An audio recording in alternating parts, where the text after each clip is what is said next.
put on here, if we took the yellow piece on each, and took each year's payments, and then applied the current bond rate, and just present value both of them back to see which one was cheaper, present value back. And right now, the wrap structure is a little bit cheaper on a present value basis. That doesn't mean it's always going to be that way. Right, but it's 2.8% cheaper for Point Siena and 0.6%. And that's why we're going to vote, because it is, and it could be such that this market conditions as we move closer have a benefit for Point Siena, not a benefit for Point Siena West, Right. and the board may decide if we're not going to do this unless there's a benefit for I them. mean, I just wonder, is 2.8% enough of a savings to wrap? In my analysis, you want positive savings, so it's more of a threshold. Is this better or worse? Then if it's better, it becomes more of, are we better trying to kind of bring down everybody's payments for the length of the term, or kind of keep, basically, the level debt service keeps everybody's payments where they are and drops down. But on that tax bill, there are two bonds that are shown, right? Well, it'll probably be on the tax bill, it'll probably be either one amount for CDD debt and one for O&M, or just one number, and Gary can pull up the tax bill and tell you. But I doubt it'll be separated by the bond issue on the tax bill. And they could do that, but that's kind of out of our control. Well, right now it shows CDD debt and CDD maintenance. That's how our tax bills are, CDD debt, CDD maintenance. So I'm assuming we'll continue that, right? Because there's only one bond, though. What would happen if there's two bonds? Are there going to be two bonds and two CDD debts and two CDD maintenance? There will be, it depends on how the tax or the How they- bridge or tax collector wants to structure that. So he may require that we add the two debt services together, and they'll have one line item. And then when we get the monies in monthly from the tax collector, we would allocate those monies to the various bond issues. Because I think we need to get that clarified, because if you do the wrap and the existing bond is coming to termination and they're separate, then the resident is going to see an increase in the new bond during that, whatever year that is. And I don't know, it The seems to total be. payment won't change, but yes, one will go away. Yeah. That's exactly the same. Seems confusing. One question, Wendell, before you go. We've been talking about the 2.8 and the 0.6. What would have to happen for those savings to increase? It's primarily a function of the yield curve. If you can borrow longer, cheaper relative to short-term borrowing or flattening the yield curve, those dollars become less expensive, and you get more benefit that way. This is really going to be changing based on where market conditions are 3 or 4 months from now. I can't tell you, I can't step up and say, you definitely should be doing a wrap structure. But it is at least something to contemplate, and basically you could set up the assessment with a wrap structure and then just make it all the same, go all the way across and it becomes level. This one is more of a bond structure. It really depends when we sell bonds, how we sell it. It can be adjusted fairly close to the time of pricing, if it's allowed under the methodology. What is our drop date time for decision before we have to be impacting what we send out to the residents? Right now, it's projected we would start the assessment process at your January meeting, which we're going to be asking you to move to the 13th of January to start that process. And then to conclude it at your regular February meeting, which is approximately a week before your validation. So notices and things like that, we would have to have those prepared and in Gary's hands probably first week of January. So you're saying we have to make a decision now? No, I think what we need to know is, are you even willing to contemplate the wrap structure? If it makes sense, and if so, if you're willing to contemplate that, staff will do what we can do with the notices and with the methodology to provide some flexibility there to deal with it later. I think we ought to consider it. I do too. One question before, we spent a lot of time on wrapping and unwrapping, not lines. What about the first presentation? That's actually- Subordinate and separate assessment areas. That is one that has probably a bigger report. And I think that is one that methodology is even more critical because it's really dependent upon, is this one project that everybody has both the same principal and the same debt service payments? Or should everybody have the same principal, but the potential for current residents and future residents to have different debt service because current residents can get a lower interest rate? Well, it's obvious that the future residents will be paying more in the one format. Who would be the beneficiary of that? Is it just the new residents that are beneficiary, or is there some other beneficiary? The current residents would be a beneficiary.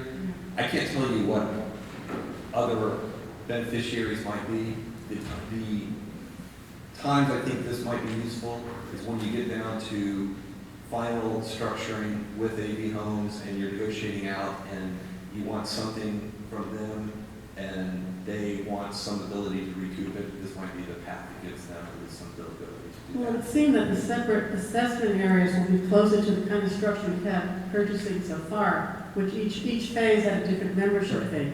And as we got later, in the earlier phase have the lowest membership fee, later phases have the highest membership fee, and this would continue that purchase structure.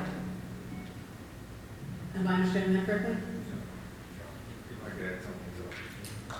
You know, from our perspective also, if there was a higher assessment on undeveloped areas and it helps to help the process to get this finance in the transaction, we wouldn't be opposed to it.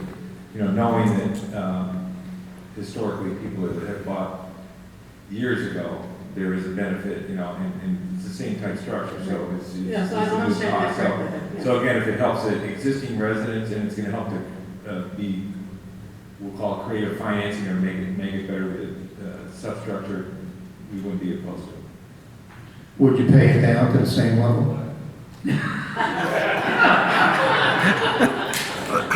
Just like the- Yeah, and just on the assessment area, just so everybody understands, I think you would probably have to have 4 assessment areas. 2 in each district, because it's splitting between developed and undeveloped land, which you have in both districts. Now, that makes a lot of sense to do the separate assessment areas because of the amount of undeveloped that we actually have. And it's consistent with what's been happening anyway. So, And if I'm understanding correctly, we would then, for the bonds on the existing, where people are actually, lots of them already sold, we can get a lower interest rate because they are guaranteed payments. Is that right? So we'll get a stronger credit That's rating, exactly right. and so those bonds can be issued at probably a better interest rate. Kevin's got, he did the quick analysis on the level. Well, just a quick point answering your question, because you were right on the screws about your question about the $1,500. If it's $500 a year for the current assessment, plus $1,000 a year for the new amenity assessment, which equals $1,500. The $1,500, the first $500 goes away in 2032 for just the Point Siena folks. Now, understanding, as Wendell explained, he doesn't do the same analysis for Point Siena West because their debt is higher and it goes longer. But for the Point Siena folks, that reduction is about, so instead of paying $1,500, it's more like $1,320 for 30 years, as opposed to going back down to $1,000. So it's about $180 a year. It's a real number, but then it gets static for 30 years. Yeah, but then the residents that are here now are gonna have a lower payment right up front, so they're gonna get the biggest benefit from this. It's gonna help them with their bills. Yeah, and if I could just a couple of things, just so we're all clear. We're hitting 3 concepts and assessments here. Of course. 3 concepts and assessments here. And the first one that I hear talking around, I just want to make sure we all get out our heads and say we're agreeing, is when we say the assessments on everybody is the same, it's the same as what they've been paying. Right. So every neighborhood is different. Right. I mean, a lot of neighborhoods have the same assessment, but we have 4,000 separate bills that go out. Right. And every one of those 4,000 bills have to be the same after the district takes over the system. So when we say paying the same, we mean Everything everybody pays paying the now. same. That's number one. Number two, on the splitting the assessment areas versus the senior sub, the issue there is you're a 4% borrower, he's a 6% borrower. If I blend 75-25, that means overall we're a 425 borrower. The question is, does your assessment territory stand on its own and get a lower rate, therefore lower fees at 4% and make him pay the higher rate and let him disclose that to his new home buyers? That's the second issue. So, and you kind of summed up the third issue, which is the wraparound structure. Yeah, and Mr. Chairman, I would assume that if you did the two separate assessment areas, you in all likelihood would peg your user fee on the new assessment area rather than the blended assessment area, which means it would be higher. Well, one of the things the board's going to have to do as part of this process is to discuss having a user fee for outside users. Right. And all I'm saying is it would make sense, at least in my mind, that would be higher The user fee should be a higher one. to reflect what new users, our own new users would Right. pay. Well, they should be matching your purchases. We're not anticipating any of those. Well, just to be clear, the assessment level is one factor in setting that fee. So it sounds like. Separate assessment seems like our best. Separate option. assessment areas sounded like more logical. Yeah, I think that sounds like the best option. And the wrap debt service sounds like. Well, that sounds like it's a decision we have to make to see what the numbers are going to be. Right But I now, think we right should now leave it's it on. encouraging. Yeah. Thank you very much. Okay, thank you, Wendell. Last item here, we're done with the bond financing structure options. Is any other related matters? No, I had planned to report the validation date that we have. We'll be providing an order, notice and order to show cause to the court that will have to be published. And then we'll have that hearing on February 22nd. And we'll let you know if anything develops in that case. Okay. Yeah, when we get to the adjournment, we do need to talk about continuing, having a special meeting. We currently have it set for January 18th, and we currently have it set for January 18th, which I think is that Wednesday, and we need to try to reschedule that, if we can, to coincide with the Poinciana West continued meeting, which is on the 13th, which is a Friday. That meeting is at 1 o'clock, and we would probably want to do this one at, what would you say, 1:45 here? For another joint meeting. Is everyone available? Friday, the 13th. Friday? of January. Friday the 13th at 1:45. Correct. Is everybody available? Because we have our mandatory quorum members here today. I'm fine. Not a day later. Yeah, I'm fine. Poinciana West Board? We're good. Okay. So we'll go ahead and, 1:45, and we'll go ahead, Gary, if your office can go ahead and notice that meeting. Yes, sir. Thank you. Am I correct in understanding we're not going to have the December 21st meeting? Is that, I know that was on schedule. I don't think we're gonna have December 21st unless, there's no need that I have for it. I won't have any more information then than I have today.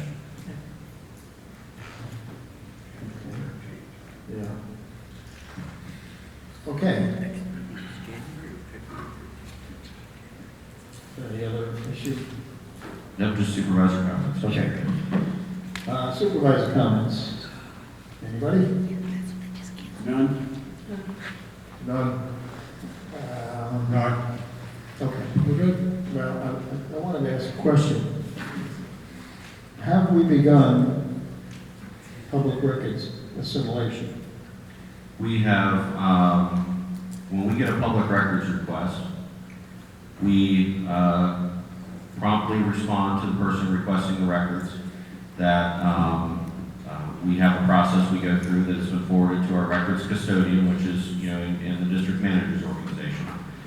The district manager then, records custodian then tries to reach out to staff members and try to determine how many records are out there that are responsive to the request.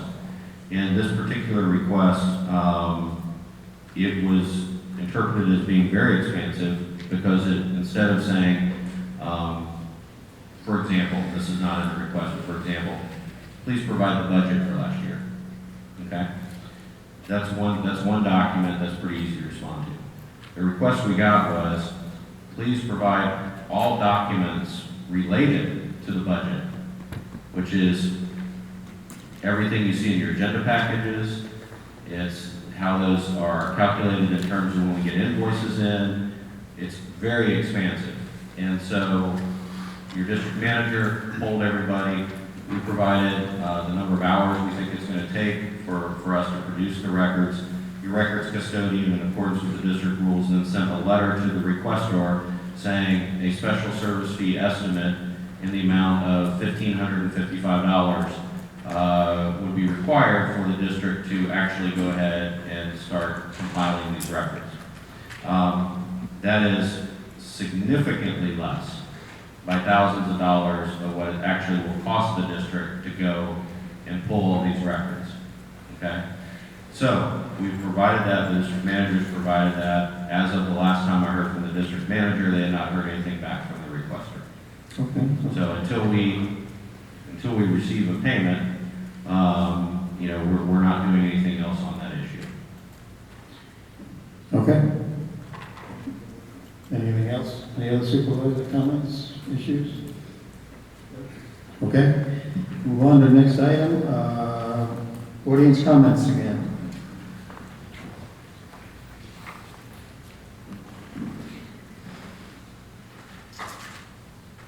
Testing. Okay, my name is Bill Mann. I live at 394 Scripps Ranch Road.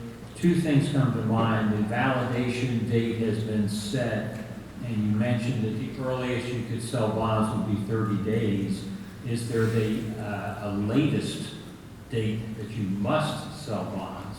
That's my first question.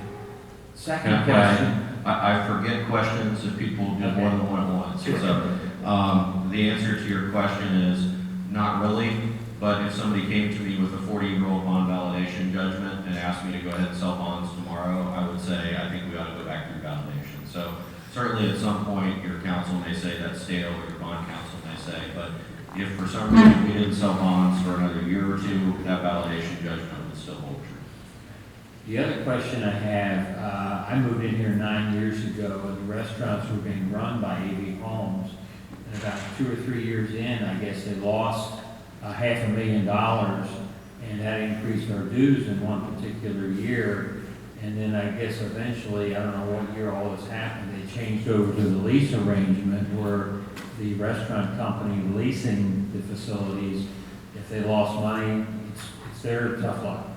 And the residents could never be impacted. Now, as I understand, when we buy the amenities, it's going to be just a management situation, and we are going to hire somebody to analyze that and determine how that can be efficiently done and whatnot. But it sounds like there is a potential for restaurant operations, which, as I understand it, will not include the grill because the AV Homes needs to maintain the grill for their golf operations, if I understand that right. I may be wrong. But that would mean if the Mosaic and the Bistro lost money through no fault of the management may be doing the best they can, but that would also basically come out of the funds that the residents are putting into their dues. Am I wrong on that? No, I think in terms of, there's two options that you've identified. One is a lease where the lessor takes all the risk and also gains all the reward. Okay? And the concern that we have is whether or not, from a tax exempt status, that type of an arrangement would work. Because we need to make sure our bond counsel would sign off on a lease that works like that. The safer way to do it is to do a management agreement from the tax exempt status of the bonds, to do a management agreement where we hire a manager. I think it's vitally important, as you've identified, that we do our due diligence to know going in what's the upside, what's the downside, factor that into our own budget numbers, and make sure that we go in with our eyes open on that. Because I agree with you, it's a very significant thing that requires due diligence to make sure that we understand what we're getting into in terms of the food and beverage operations.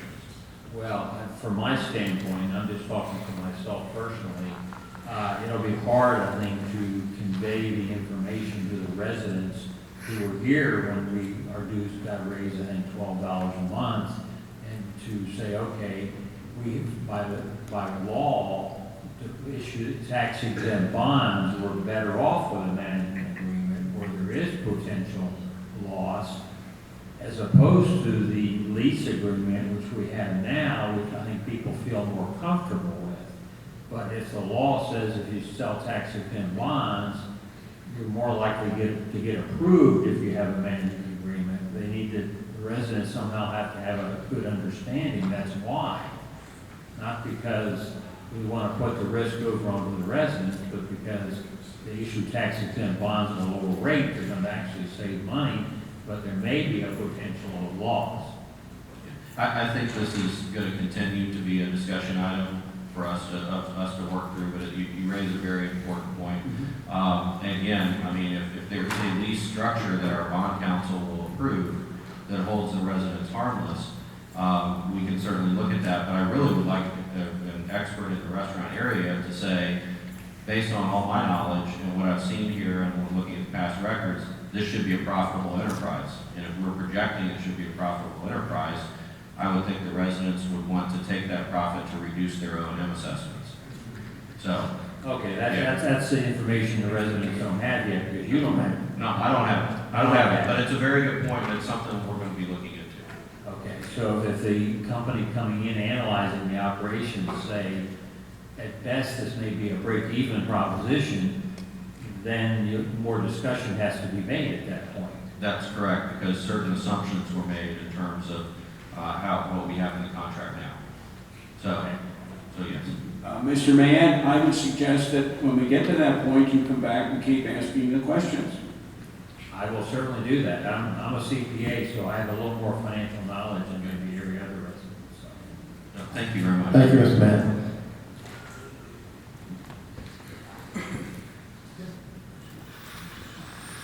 Hi, Jerry Sylvester, 690 Volterra. There are several of the contracts and leases that have expired or are going to be expiring soon.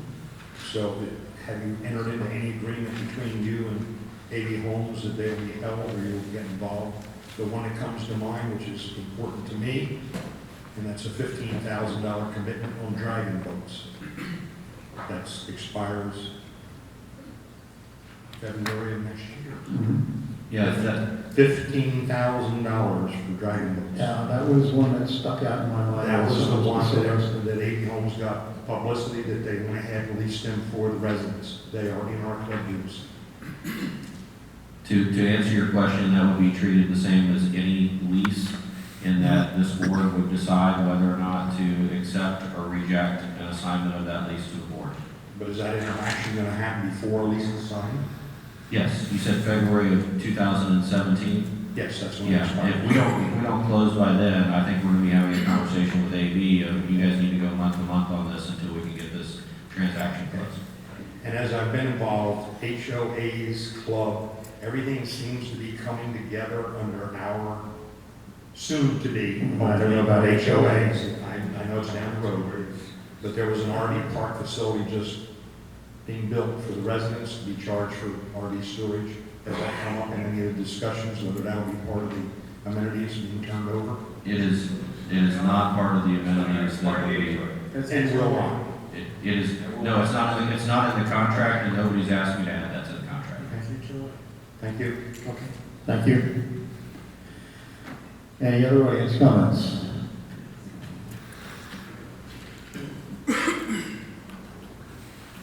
Terry Dwayne, 1319 Benita Canyon Drive. I want to thank all you guys for the candid discussion we had, and also for the comments from legal counsel, because I really believe there isn't a clear picture completely at this time. And for the homeowners especially, we don't fully understand this whole thing. And I think it's going to be very important that we can clear up a few things and know exactly how much it's going to cost getting into it, how much we project it's going to cost going forward. There was a comment made about the club budget, the fact that it was broke out of the overall budget, I guess, recently. And I want to agree with Mr. Eckert. I don't think that budget raises a lot of questions. I've done a review of it myself, and like I say, I have several that I think need to be cleared up so that we understand the true cost of this whole thing. Also, you mentioned about including homeowners in doing your due diligence, because I believe it's going to be a big effort.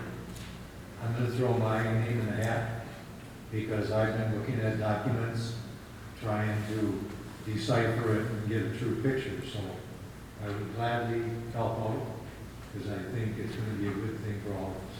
Thank you very much. Thanks, Mr. Any other comments?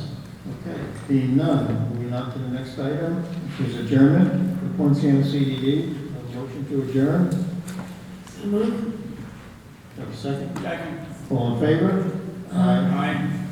Poinciana West, motion to adjourn. I move to adjourn. Second, So be. all in favor? Aye. Are we adjourned? Thank you, everybody.